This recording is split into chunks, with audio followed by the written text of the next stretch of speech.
Senate Bill 99, bond referendum transparency. Senator Todd Johnson.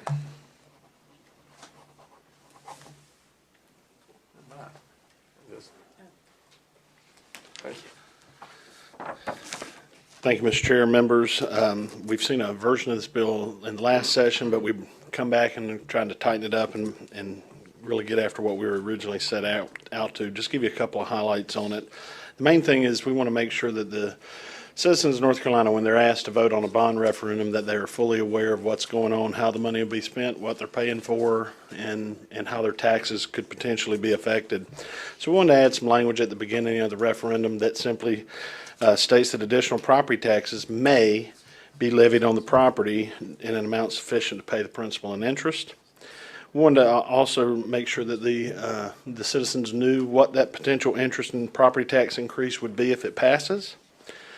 We want the LGC to make sure that disclosures are included, total amount of interest, using the highest interest rate when looking at the immediately preceding years of a term equal to the maximum issue of the term of the proposed bond. The units increase the property tax liability per 100,000. And also to make sure that folks know that you can actually rebond. So if a bond's approved, they can actually rebond 2/3 of that in the future.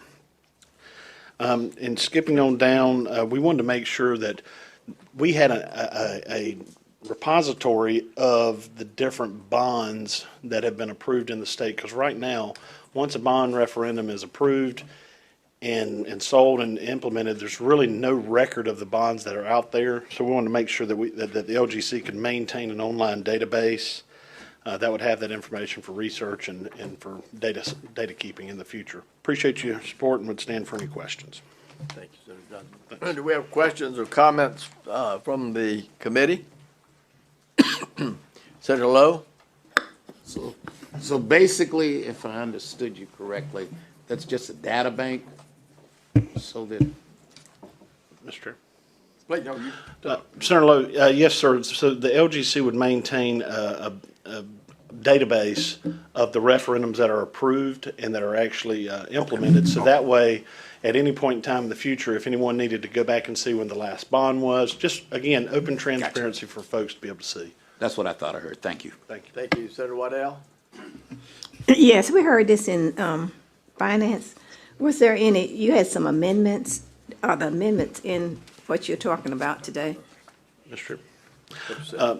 Thank you, Senator Waddell. The amendment that we ran actually added the majority of the bill that I've just presented. It was a smaller piece, the original bill. So what we did, we made the changes, which were basically section 2 on to the end of the bill and altering some of the language that we used in section 1. So the amendment that we ran was basically the bill. All right, thank you, and at the appropriate time, I move for favor. Thank you. Do we have anyone in the audience who cares to speak?